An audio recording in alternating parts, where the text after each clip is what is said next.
Welcome, folks. This is JE Live coming to you on a Monday night.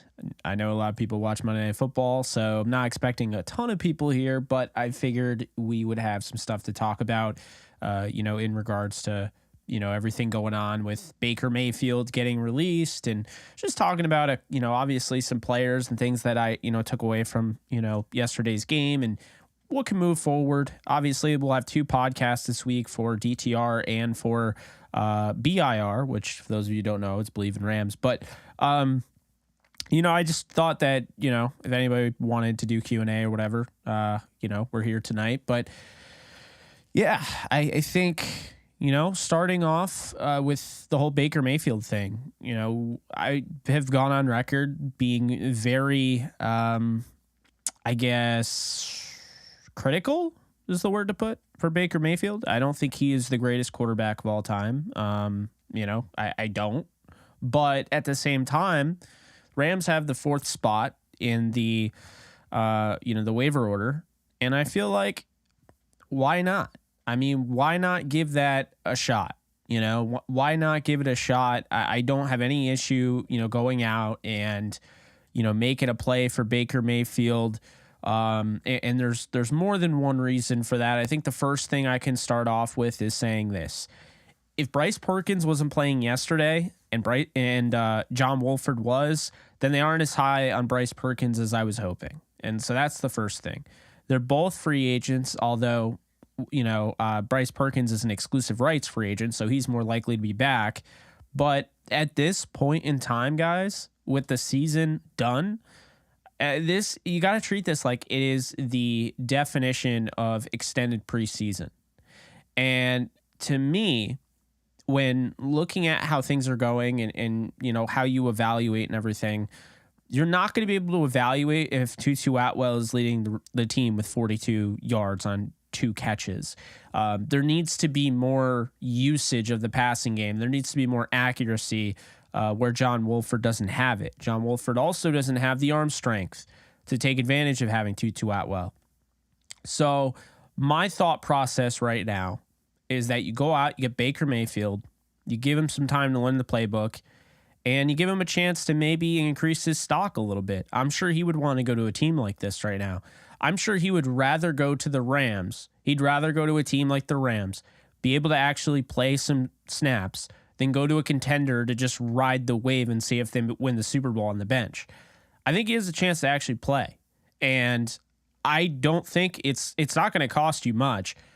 $1.5 million the rest of the year. He's off the books after the season. Worst comes to worst, he doesn't work out. He never plays it down. Okay, you, I guess, wasted $1.5 million when the cap is literally going to reset the following year. But at the same time, the best thing that could come out of this is even bigger than just developing guys. It's even bigger than just giving these guys an opportunity. It's actually, you could find that Baker Mayfield's not that bad. And this would be the best offense as far as the coaching staff is concerned, Sean McVay, that he's been in. And so I could see a scenario here where the Rams find something in Baker Mayfield and they're like, look, we want this guy to be our backup behind Matthew Stafford. And I'm not saying Baker Mayfield's great. It's not what I'm saying. But he is a first overall pick for a reason. He was drafted first overall. He set the record for, in a single season as a rookie in touchdowns, passing touchdowns, originally held by, I believe it was either Peyton Manning or Andrew Luck. So yeah, I think you go out, you get him, you see what you can do with him. The wins don't matter. The losses don't matter. You're just trying to be competitive. You want to finish the season strong. I have no issue with them doing it. I understand there are people that don't like Baker Mayfield, and I'm not the biggest Baker Mayfield fan. But think about this, though, okay? This guy wants to increase his stock before the offseason, right? This guy is trying to get paid. He's not going to get paid much because right now he's at rock bottom. He just got waived from the Carolina Panthers. It's not great. So the way I see it is this a golden opportunity for him? I think it's a golden opportunity for the Rams. You have a guy like Tutu Atwell or Van Jefferson who you haven't been able to use vertically because you don't have the arm strength out of John Wolford, and Bryce Perkins you don't trust deep down the field. So, the way I see it is right now, Baker's healthy. Baker would only be a 5-4 3-week type of guy, but you could get a legit backup quarterback out of it. Talk about a guy that's actually won meaningful games. He's played in the playoffs. He led his team to the playoffs. I think that's a pretty good backup as long as Matthew Stafford comes back next year, and I think you give him an opportunity, and you see what happens out of it. It's not crazy to think the Rams have the 4th waiver spot. The Texans have already said they're not going to claim him, or it's unlikely they'll claim him. So if that's the case, the Rams have a shot at this. Another reason for the fans, not really, I don't think the Rams really care, but another reason to claim him is because the Niners just lost Jimmy Garoppolo for the season. And right now, Brock Purdy is their only quarterback on the roster. They have, I believe, the 26th waiver spot in the order. The Rams could claim him. They might be the only team that does if they do. And that would keep him away from the 49ers. And look, are they actively going to hurt the Rams? No. Like, the 49ers are going to the playoffs and the Rams are not. But division rivals, wouldn't hate it. I just think it's more about the fans, okay? I don't think the Rams are going to do that. I don't think the Rams care that much. I really don't. But it would be funny if they did that. I'm not going to sit here and lie to you. That would be very funny if they went that route. No joke. Like, that would be really funny to me. So, I don't know. We can go on and on and on about that, but I really think that's where I stand on the Baker Mayfield front. I know it's kind of a divisive topic. Not a lot of people like Baker, and I understand he's not the best quarterback, but right now you're starting John Wolford, who I don't have any issues with Wolford. I just don't think Wolford is going to help you be able to fully develop these receivers in the final 5 weeks. And that's really what it's all about at this point. Speaking of which, Tutu Atwell. We have to have a serious conversation about Tutu Atwell because I've said it and I wanted to believe it, and I'm glad I did. I stuck by this guy. I said, look, I don't know more than Sean McVay. I don't know more than Les Snead. I'm not, perfect by any stretch. But to draft a guy in the 2nd round of 2021, regardless of how you feel about Creed Humphrey, I don't really care, to be honest with you. You can like Creed Humphrey, and that's fine. Doesn't make Tutu Atwell a bust because he wasn't a center. And Atwell, to this point, has not gotten a fair shake. He has not had an opportunity to play. When he comes in, he averages like 38 yards per reception.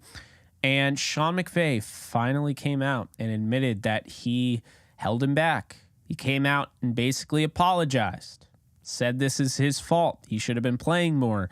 And this guy makes plays when he's in. He's right. He's absolutely right. See, the problem with the NFL is if a player, and mainly a rookie or a second-year guy, doesn't get a lot of playing time, it's instantly assumed, no matter how much, discredit, no matter how much criticism a coach gets throughout the week, it's instantly assumed that the player can't get on the field because A, he's not smart enough, B, doesn't have, the wits about him, C, he, can't learn the playbook, he can't stay healthy, he's in the wrong places. But I don't think any of that has been true. And I think this whole time I was right, and I'm sure a lot of other people were right about Tutu Atwell, and that he absolutely could have helped them out, and that he absolutely was NFL ready. It's not to say he would have taken the league by storm, but if Matthew Stafford was throwing those deep balls to him all year, maybe the offense isn't averaging 14, 15 points a game. If Tutu Atwell's in there and they're using him on the end arounds, maybe the run game is a little bit better than bottom of the league. If Tutu Atwell got more of a run, then maybe losing Van Jefferson for the first half of the season is nowhere near as detrimental. I think one of the biggest issues this season, and we saw it just in this game alone, it only took 2 catches for me to completely, feel justified in saying this. Tutu Atwell is probably not going to be Tyreek Hill, but there's a damn good chance he has of becoming Marquise Brown. They have very similar body types, very similar body structures. I would argue Marquise Brown is really good as he is. I think Atwell can be better because Atwell doesn't have the drop issue that Marquise Brown has. Marquise Brown dropped like 5-6 touchdowns last year for the Ravens. He cost them games. Atwell has gone up and high pointed the football at 5'9". Atwell has hung on to one-handed grabs. Atwell has the wherewithal to get his feet in bounds. The misconception with Tutu Atwell is that he's just another Tavon Austin. And I told you, if you guys watched my video in 2021 after the draft, I told you flat out that was not the case. I said, let's be honest here. I like Tavon. I met Tavon. I have a Tavon jersey. But Tavon Austin was a gadget guy. There was hope that he was going to turn out to be something special.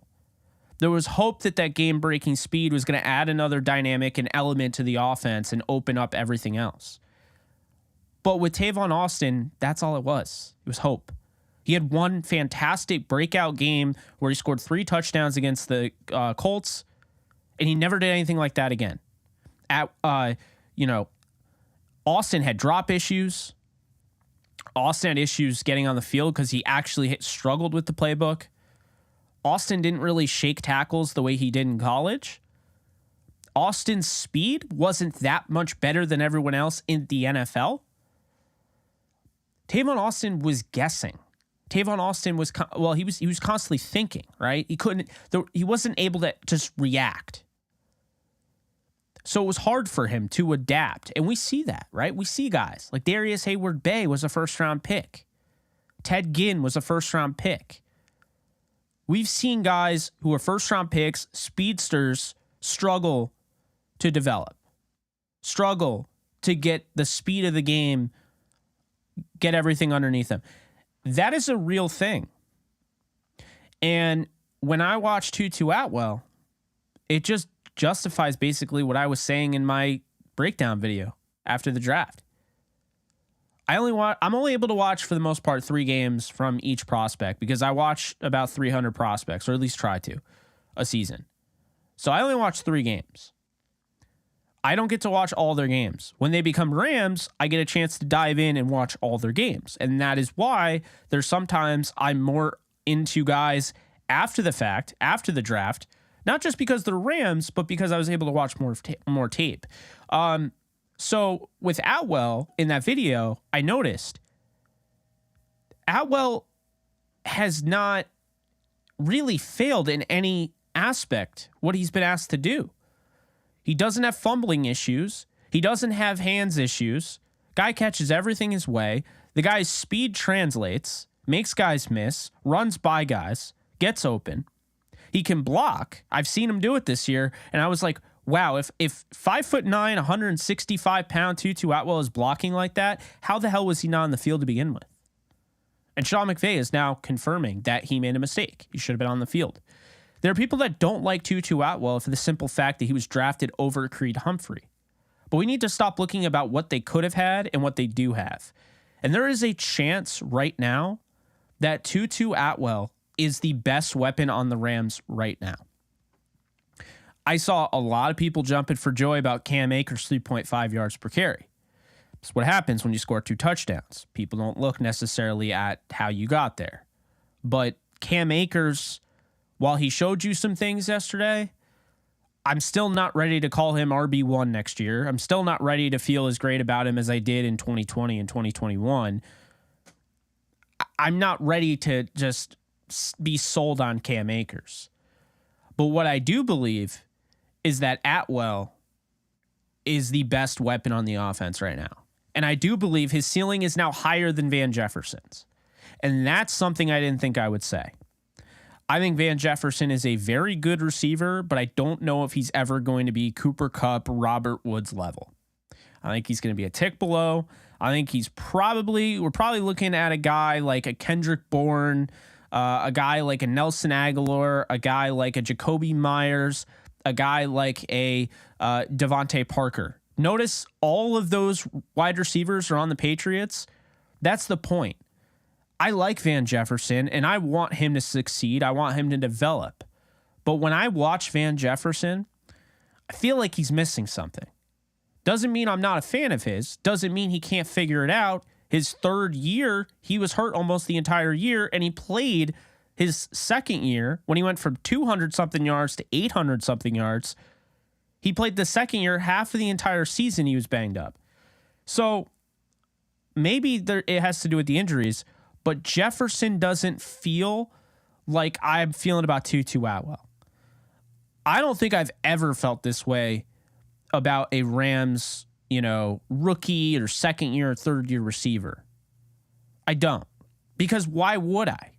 I was too young to appreciate Torrey Holt early on in his career, right? So that would put me around the time when they drafted guys like Brian Quick. They drafted guys like Austin Pettis. They drafted guys like Greg Salas. Obviously Tavon Austin, Stedman Bailey.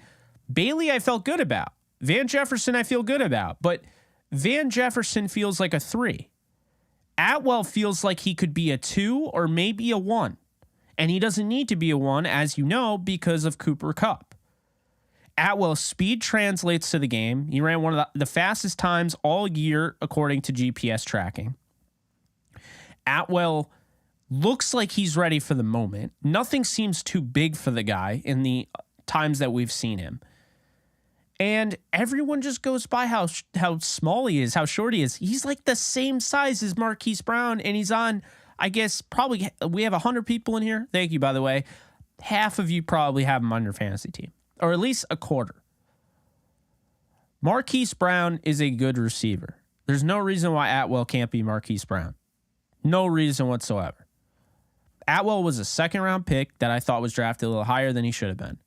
But right now, he's showing that it's not that he was drafted higher than he should have been. It's that he hasn't played as much as he should have played. See, I understood last year. The excuse last year was that Atwell got hurt. So he's out for the year. I talked to him right after he had the injury. He came on this show. Don't forget that. But I interviewed Atwell, okay? The big issue last year is that he got hurt. So when the Rams were going through the whole Robert Woods thing and, obviously, Deshaun Jackson's out the door and they're down to Ben Skoranek, that would have been Atwell's time. But the problem is Atwell got hurt at the worst possible time because all of that experience that Skoranek got, Atwell did not get. And then this year, Skoranek was ahead of him on the depth chart because he had that experience. It doesn't matter that he's a 7th-round pick. He had the experience. We saw all of the footage. Well, not all of it, but we saw most of it.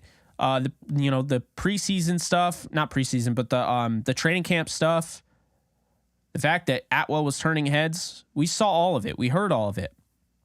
Well, the fact is that Atwell was doing all that, and then the Rams had an opportunity.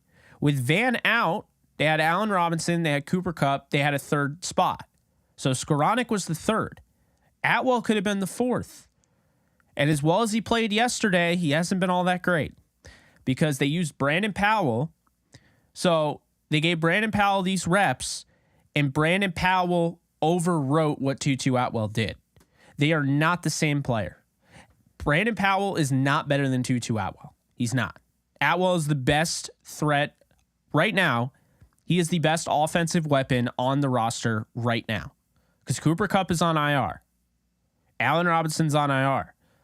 And based on what I'm seeing with Tutu Atwell, I mean, the guy could play over Allen Robinson. He gets separation. He can be used in a variety of ways. Allen Robinson, as much as I like him, is now coming off 2 back-to-back seasons of just bad football. They didn't use him right, but let's be honest here. Both seasons, he failed to get 500 yards. I mean, so let's just be honest here, okay? Atwell isn't a bust. It's time to realize that. If you haven't already, go back, watch the game, watch all of Atwell's reps. He's not a bust. It's a small sample size would be the next thing that would be the argument against Atwell. But the small sample size is literally the name of the game in the NFL. If you can't succeed in a small sample size, you don't play. It's really quite that simple. If you can't succeed in a small sample size, you don't play. And Atwell has. He's gone above and beyond. He's a good route runner. I said that coming out of Louisville. I said he was held back by Malik Cunningham. Now he's being held back by John Wolford. By the way, Atwell was, I counted 3 times wide open deep down the field, and Wolford either missed him, didn't see him, or whatever. That speed is just not, you can't coach that speed. You also can't coach that dog that Atwell has. See, that's the thing. It's his size. Guy's 5'9", 165. You watch him on TV, he looks like he's 140. He looks like he's 5'6". But the way he's able to block, the way he's able to go up and high point the football at 5'9", catch with one hand, keep the ball in play. I just really impressed with him. Really impressed with him. And that is a huge silver lining going into next year. The possibilities of him starting a full season with Cooper Kupp and Matthew Stafford throwing the ball. And I don't think A-Rob will be there next year. I don't. I think they move on. I think they call it. They've tried stuff in the past. Doesn't work, they move on. I don't think this worked. I think they're going to move on. I think they are going to go after Brandon Cooks. And if you get Cooks and you have Atwell and you have Van and you have Cooper Kupp, that's a lot of speed. That's a lot of speed. Now, do you have the size anymore? No, but you weren't using the size. You weren't using Robinson's size to your advantage. So I think they're going to trade Robinson. They're going to acquire Cooks, probably take on a pick or so to give up more money. But, I think that's what we could be looking at next year. A wide receiver room of those guys in Skowronek. Now, is this to say Tutu Atwell is the next superstar? No, it's not to say that. And he very well could start on Thursday night and struggle. But Atwell is looking and emerging like he could end up being legit. Not just a guy. Like a key member of this offense. Jacob Harris right now, that's just the guy. Exciting. He's got a lot of potential, but we're not seeing it. But at the same time, I guess, to be fair, what I'm saying right now is that Tutu Atwell had this and he unfairly wasn't on the field. Maybe that's the same for Jacob Harris. But right now, the Rams need to make sure that they are getting guys like this the opportunity. Because if you guys follow the Believe in Rams podcast, Cam and I talked about this. This is the time. Last year you found Nick Scott. Last year you found Greg Gaines. When the going got tough, you found that Greg Gaines could play in relief for Sebastian Joseph Day at a very high level. When the going got tough, you found that with all the injuries in the secondary, Nick Scott could step up and be your assassin. That's what you found. Now, you find Tutu Atwell. Now, he was a second-round pick. Gaines was the 4th, and Scott was the 7th. But now you have a chance. Would also argue, we also got to talk about Michael freaking Hoyt. How about that guy? Sean McVay confirmed that he didn't know he could play outside linebacker until a couple weeks ago. And he said he would have been doing that shit all year if he knew.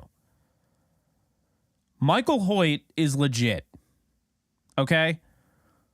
This isn't just high effort, he's just trying to show what he can do and then he's going to fall off. What Michael Hoyt is doing is legit. He's got a legit arsenal as a pass rusher. He's deceptively quick. He's deceptively fast. And he's got a great bull rush. And that guy can be played inside or outside. I'd prefer outside. Had the Rams used him earlier in the season, who knows what could have happened? And it just goes back, it goes to show you. Had the Rams used Tutu Atwell more, and had the Rams used Michael Hoyt more, maybe we're talking about a different team right now. Maybe this team isn't 3-8 or 3-9. Yes, Jesus, 3-9. Maybe this team is 5-7. Dare I say 6-6, something like that, right? But I don't know, man. I was very impressed with Atwell. I was very impressed with, it's 2 weeks in a row now with Hoyt. You got to feel good about him at outside linebacker. You got to feel good about him at outside linebacker. I feel better about him than I do about third round 2020 pick Terrell Lewis. And he's cheap. He's not going to break the bank. Extend him. Sign him for multiple years. I mean, keep this guy. He can play. But this is what it's all about. At this point in time, you have to find these guys.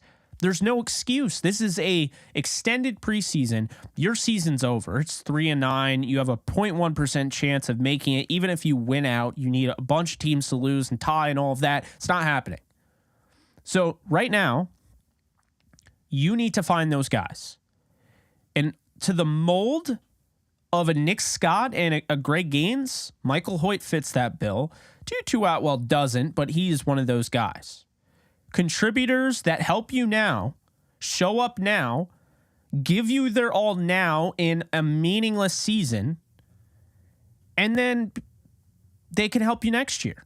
They can be starters or key players, key rotational guys.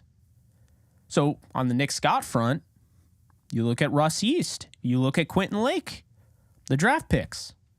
There's no reason now that they should not be starting this week. No reason at all. Then at corner, Robert Rochelle, he gets in, he starts some games in relief last year in his rookie year, and then he's not playing this year, and for whatever reason Darion Kendrick is. I don't get that. He needs to play. Jacoby Durant, guys, I mean, we're all in agreement here. Like, why the hell was he not playing? The Rams literally saw him get a sack and an interception in his first start. And they're like, nah, we're good. He got hurt and they never brought him back.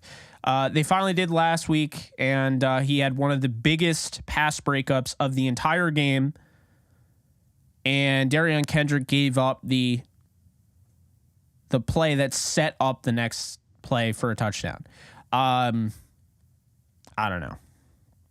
On the offensive line, Chandler Brewer they found. This guy can play. So now you have a good depth piece next year on the offensive line. Ode Abushi, same thing. This guy can play. Alaric Jackson, you find out maybe he's your left tackle next year. Right? Inseki, this guy wants to continue to play. He's good. He's old, but he's good. I'm bringing back Inseki for next year.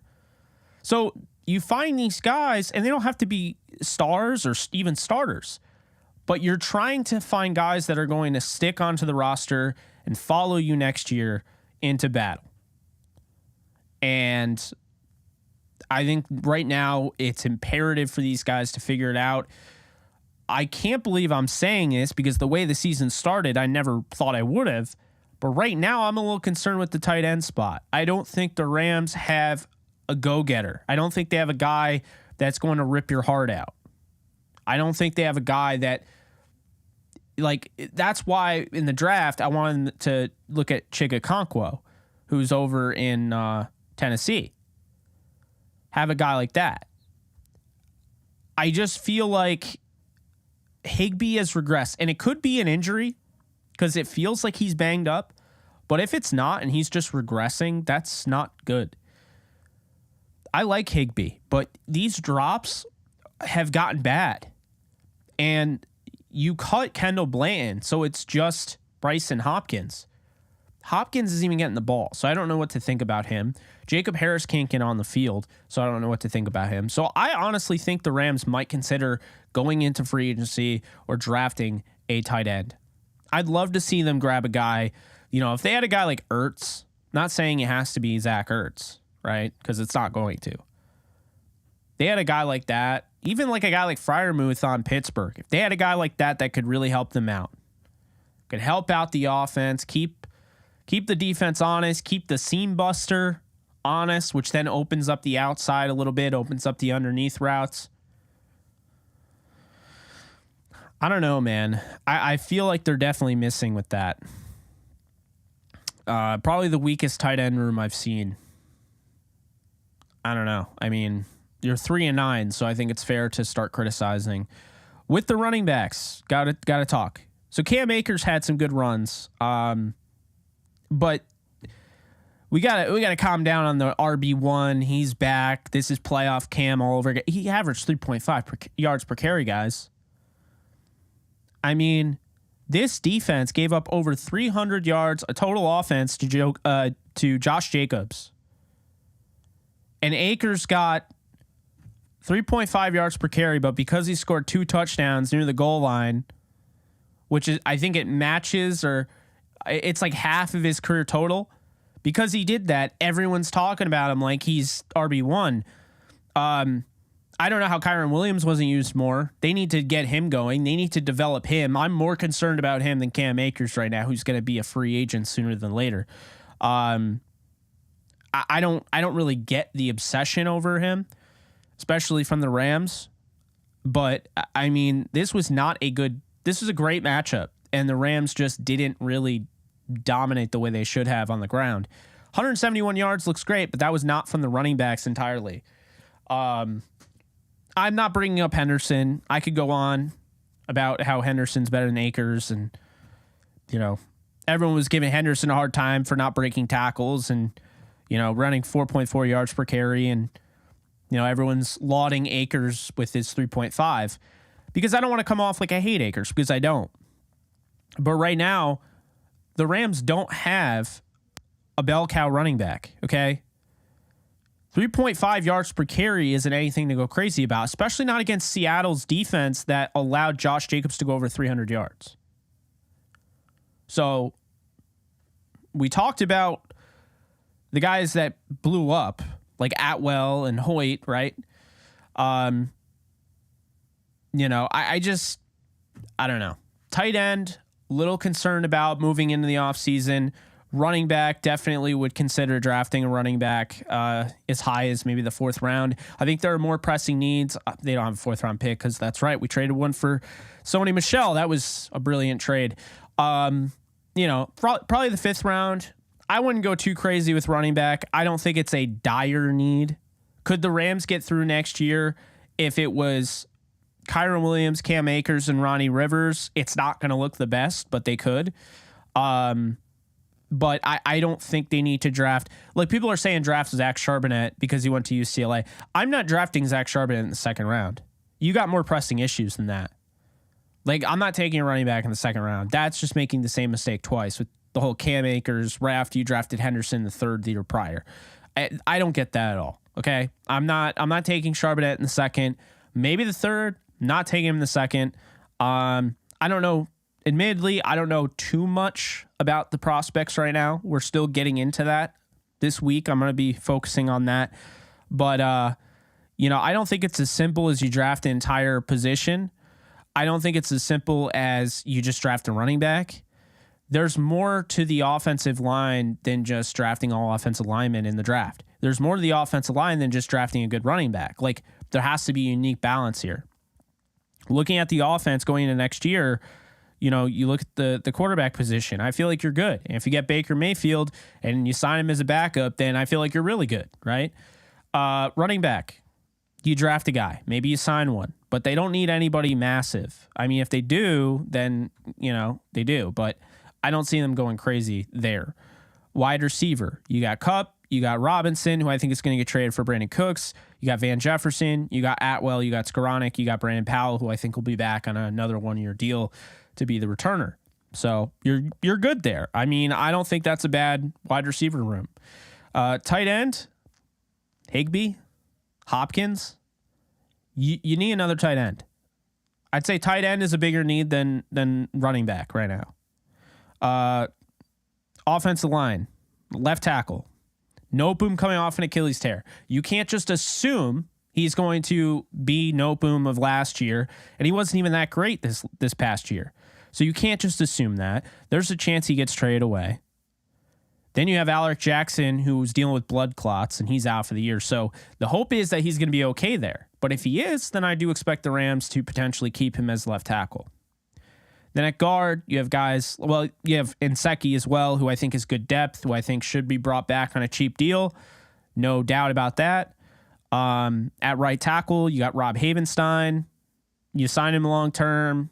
He's been a model of consistency this year. One of your best offensive linemen. He stayed healthy for the most part. That guy you keep. You know, that has to be one of your leaders. I believe he was a captain this year, so that's a guy you have to build around on that offensive line. You spent money to solidify center. So you got two centers here. You got Brian Allen and you got Coleman Shelton. I think they're definitely okay with Coleman Shelton starting, but I think it's almost better if you keep your backup center as a backup center, so you don't have to worry about if both of them get hurt, then you're down to your third stringer. That's the problem with doing that. So, you know, I think you look at the guards. You got David Edwards, who's going to be a free agent, dealing with concussion issues. Maybe you can get him cheaper because of it. I don't think teams are going to be going crazy to go out and get him. You got, you know, we just talked about earlier with Chandler Brewer. They really like him. We found out he can play. He's going to be good depth next year. You got Logan Bruss, who you drafted in the third round. We'll see how his development is. Maybe he doesn't start this upcoming year because of the ACL tear holding him back a year, but this is a guy long term they have to feel somewhat good about, right? So the offensive line and then Ibushi at guard, I don't feel like they're that bad. The big issue is they haven't stayed healthy. And I mean, the offensive line wasn't amazing, right? Wasn't amazing against Seattle, but it wasn't awful. It wasn't terrible, right? So I feel like there needs to be more continuity. I think we don't realize how important that is. And a lot of, you know, with the injuries, I think it also leads to that. When you have all these different guys in different positions that don't know what's going on, it's easier to get hurt that way. So I think the big issue right now is the Rams need to have some durability on the offensive line. We could talk about it, right? Letting Corbett go was an absolute huge mistake. He was the more durable one, and he was the better one of the four. But he's gone now. You have to move on. And so right now, you look at center, you look at Brian Allen, you look at Coleman Shelton. They both dealt with injuries. Maybe you consider drafting a center to add some depth there. You know, at guard, okay. Edwards is dealing with concussions. Ibushi's playing really well. You know, you saw Brewer, and Brewer filled in nicely. You got Bruss. Shelton can play guard as well. So maybe you draft a guard. Maybe you sign a guard. Tackle. I don't think they have to do a lot of transformative stuff, but what I could see them doing is trading away Noteboom. And to be honest with you, you know, Bobby Evans is a free agent, so they'll gladly, you know, they'll move on from him. And yeah, I don't think the offensive line is as in shambles as a lot of people are saying. What I think is that they need to stay healthy. Okay. And if durability is a concern, if the Rams finish this season and they don't feel comfortable with Brian Allen as their center because of his durability concerns, then you got to move on. You got to find a way to find your guy, because they can't have anything like what happened this year. That's really as simple as it gets. I don't think the offensive line lacks talent. I think the offensive line lacks durability. Havenstein's durable. Look at how long he played. Look at what he was playing with around him. And he's out there every week. Like, that's my thing. Durability is key here. But also having the continuity. If you guys aren't playing with each other, if a unit of 5 guys is constantly a unit of 2 guys plus 3 new guys, or 1 guy with an entire new 4, you can't develop anything. There's no continuity. There's no chemistry. You're not gelling. Things aren't good. It has to be a chain link, okay? The offensive line has to be a chain. As soon as you break the chain, you can't just replace it with a different material because maybe the material doesn't work. Maybe you can't just, it doesn't, the chain's broken, right?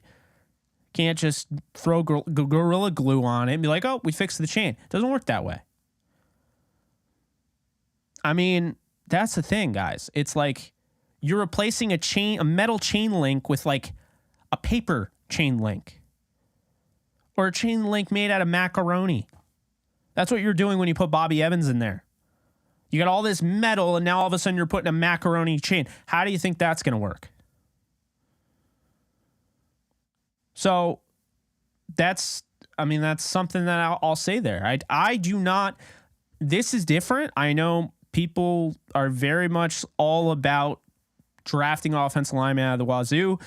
I personally think they got to figure out, infiltrate who is going to be durable, who is up to their standards. And the guys that aren't, they're either going to move backwards and become, backups in depth, or you're going to move on from them entirely.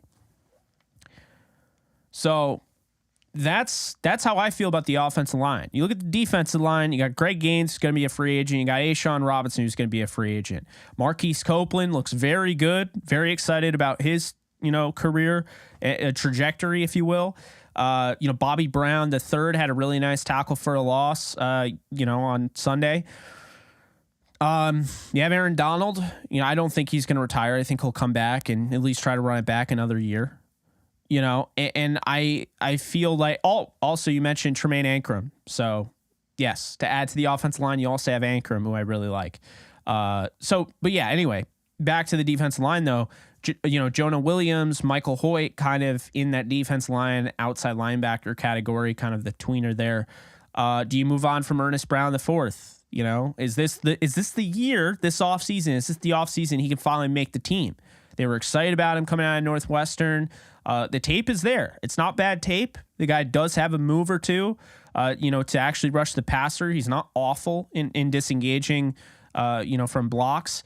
But is he done? Is it over? Like, is this guy going to have a future on this team, or is he just going to go on the practice squad again and just sit there and rot? I mean, they have to figure that stuff out. So this is the time to do that. I think when you look at the grand scheme of things in the offseason, I think you definitely can bring back A'Shawn Robinson, because even though he's 27 years old and he's got a lot of value, he's also coming off a meniscus tear. So that's not like, that's kind of a big red flag there. I think the Rams can bring him back. They have the familiarity, the medical team and everything. They know what's going on with him. I think they can bring him back. I also think they can bring back Greg Gaines. Greg Gaines felt like the guy that they wanted to keep.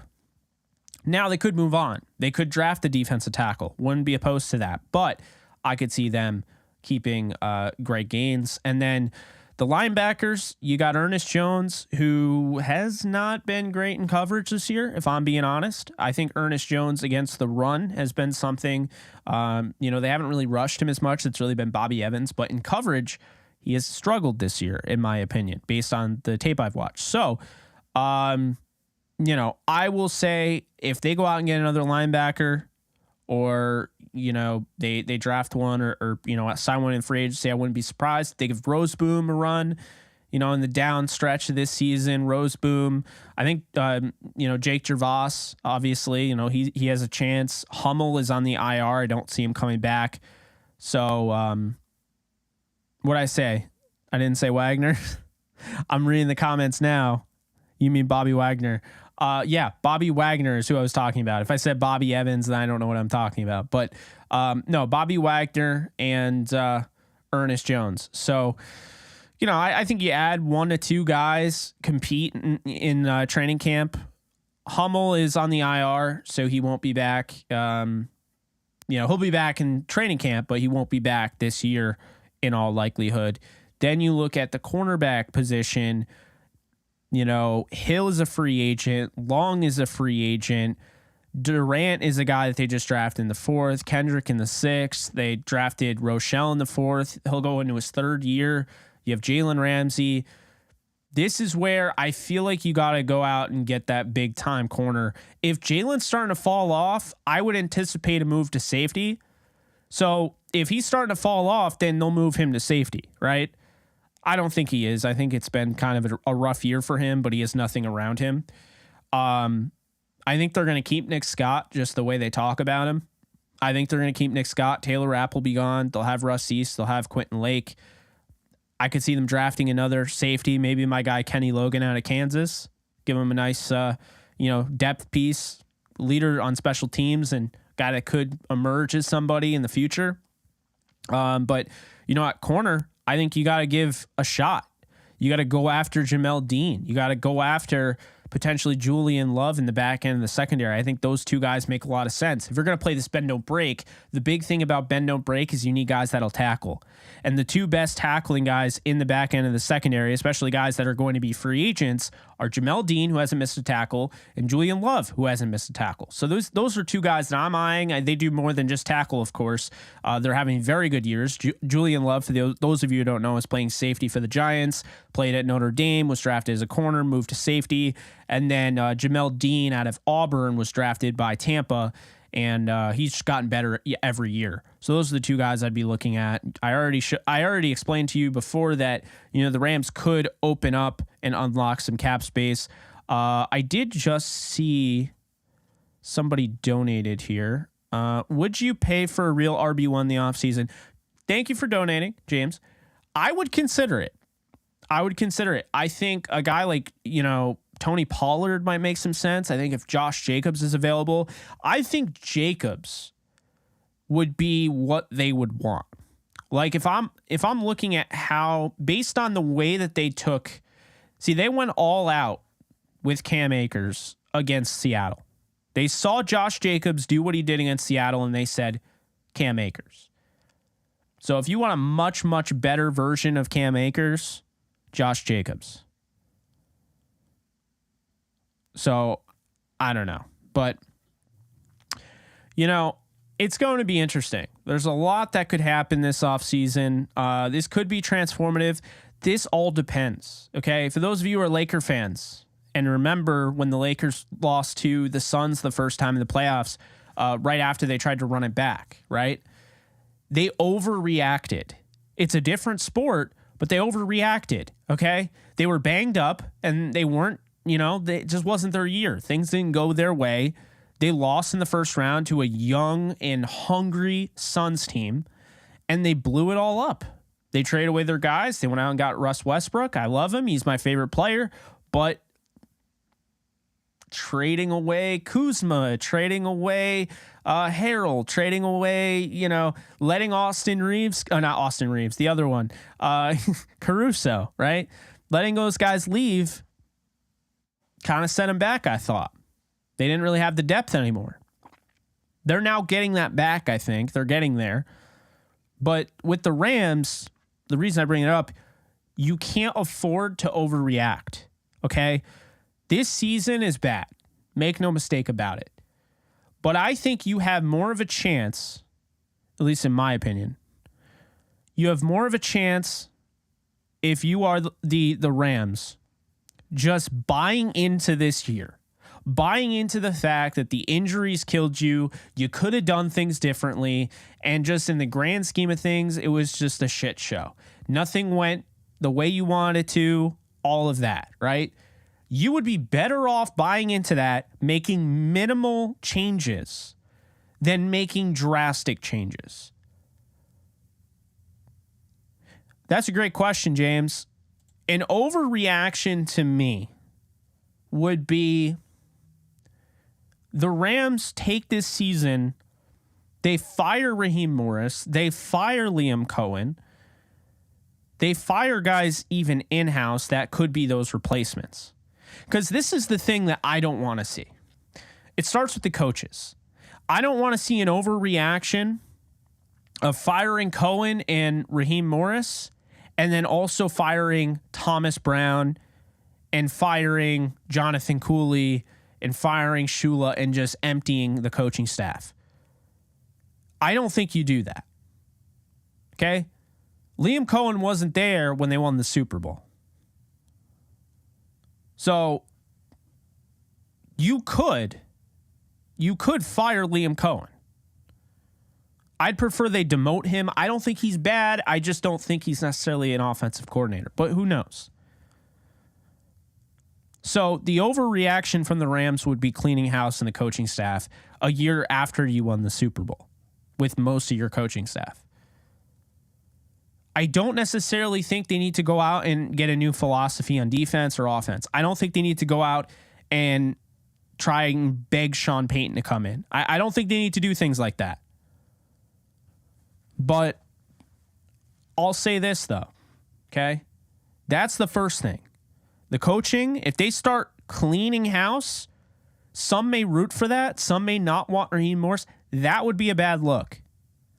If you want to take anything good away from the last 2 weeks, is that the Rams are playing their ass off when they know their season's done. That's not a sign of an organization that's about to implode. That's a very good sign.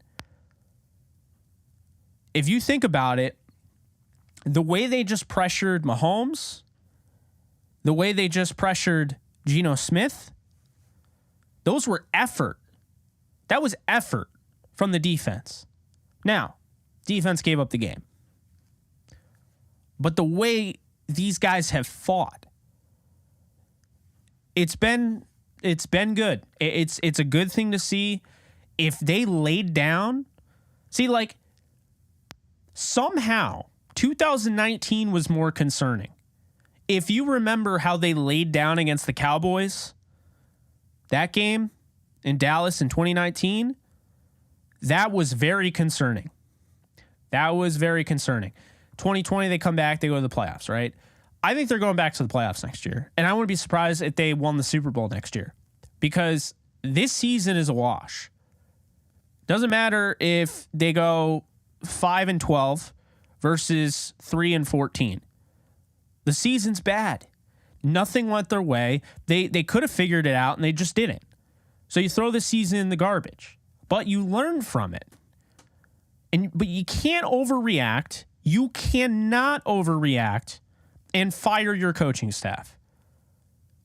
They're not going to do it. There's no way. That would be ridiculous. But you can't do it. That's first thing. Second thing with the players. Who do you hang on to? They made it, keep in mind, 2019, in the middle of the season, they're trading away Aqib Talib. They're trading away Marcus Peters. Do they do anything like that this year? I think they definitely move on from some guys. But if they're trading away Leonard Floyd, it's because of his contract that's upcoming. His contract's about to get tough to keep. So it's going to be a money thing. It's not going to be a philosophical thing. It's not going to be a giving up thing. I think they're going to trade guys like Floyd. I think they're going to trade guys like Noteboom. And I think they're going to trade guys like Allen Robinson. Is it all Allen Robinson's fault? No, but I'm sure there's something that's Allen Robinson's fault about why he wasn't as great this year. He didn't really get on the same page with Stafford. I mean, I still don't think they used him correctly, but this is two seasons in a row that didn't go well. So there's something about it. When things get tough, you like to go back to your comfort zone, right? When you get into, like, say you get into a depressive state, or say just you're feeling down, you like to go to your go-to, maybe you go into your go-to sitcom show to play on a loop in the background to make you feel better. Maybe it just feels better when How I Met Your Mother's on in the background, right? Or maybe you just want to play some video games and you go to your favorite video game, whether that's like Call of Duty or whatever, right? Maybe you get your favorite ice cream, right? Maybe you drink your favorite beer. When the going gets tough, you like to stay consistent. You like to go to something that you already feel good about. So the point I'm making here is that the Rams tried with Allen Robinson. And it might not have worked. Whether they stick with him or not, we don't know. But I don't think it's an overreaction to trade him away at that contract. They didn't get 75% of that contract's value this year. So this goes back to what I've been saying about comfortability, things you're familiar with. Brandon Cooks.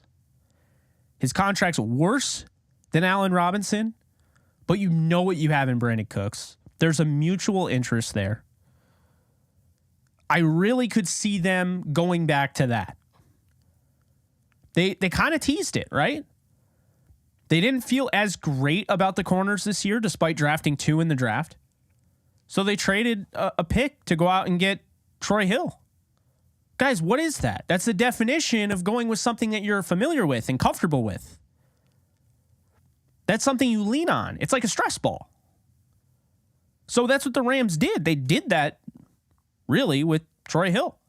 There's no reason why they can't do it with Brandon Cooks. But at the same time, as KXM is saying, Robert Woods. You know, it's interesting with Robert Woods because as much as I'm sure they would like it to be different, Robert Woods doesn't really make a lot of sense to the Titans as far as him, right? The Titans, I could see why they keep him. He's not blowing it up this year, 357 yards and a touchdown on 33 receptions, but is that his fault? With the Rams, Robert Woods started off 2017. He had 781 yards. He played 12 games. He hurt his shoulder against Minnesota. Easily was going over 1,000. The following year, Cooper Kupp goes down with an injury, tears his ACL. Woods is there with 86 catches for 1,200 yards, 6 touchdowns. It's a 14.2 yards per reception average there. Great stuff from Woods. The following year, he goes 1,100 yards and 2 touchdowns, takes a step back. Cooper Kupp is very good coming off the ACL tear.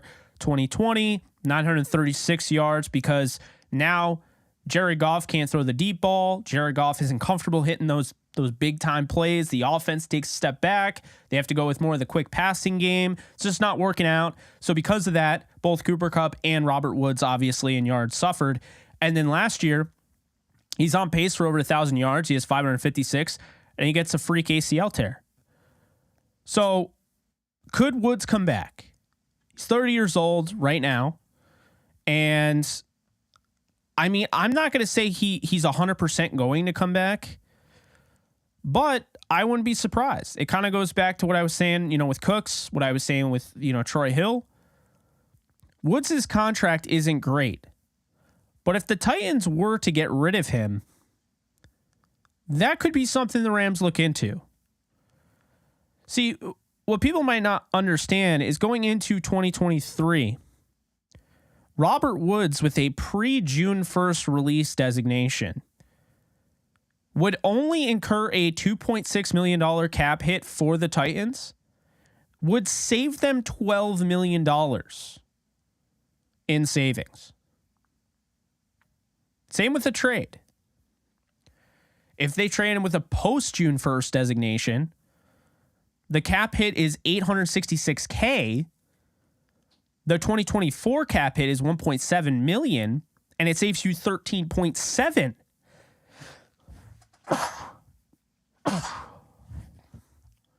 I love sneezing. Have I ever told you that? I freaking love it.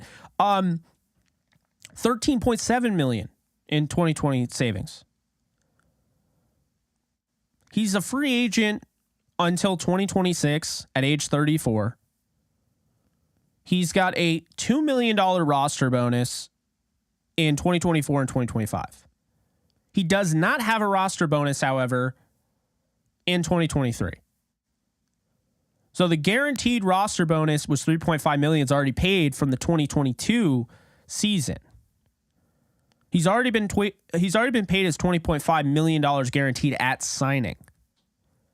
So this is absolutely a cap casualty that I could see. And if they do cut Robert Woods, expect the Rams to maybe be like, we messed up. Do you want to come back? Same thing with Cooks. We messed up. We're going to trade for you. Like I said, when the going gets tough, you want to go back to something you're familiar with. You want some continuity. You want consistency. You want feel good. Robert Woods makes you feel good because he's been consistent. When he's healthy, he works in your offense. Same thing with Cooks. Same thing with Troy Hill. Troy Hill's not the 2020 Troy Hill as we saw this year. He's quite not the same guy, but they did that. So the reason why I could see the Titans not doing this, they run the ball a lot. They play a very, very, very boring offense, but it works because they have Derrick Henry. You know who's really good at run blocking? Robert Woods. So that's why I could see them holding on to him. But hey, I think it's a great thing that you brought that up because it's Cooks, it's Woods. I think either way, I think Allen Robinson's out. I think the experiment's done. I think they move on, and I think they look at, Woods or Cooks. Probably Cooks, but I don't know. Maybe Woods does come back. So, in conclusion, before I let you all go, first off, be sure to follow me on Instagram at @JKBogan. I'm trying to grow it. We're almost at 1,100 followers. I'll post more in there, I promise. But yeah, we're at just went up. So yeah, we're 11 away from 1,100. Again, it's just at @JKBogan. It's the same as Twitter. You can also follow me on Twitter. We've gone up quite a bit there.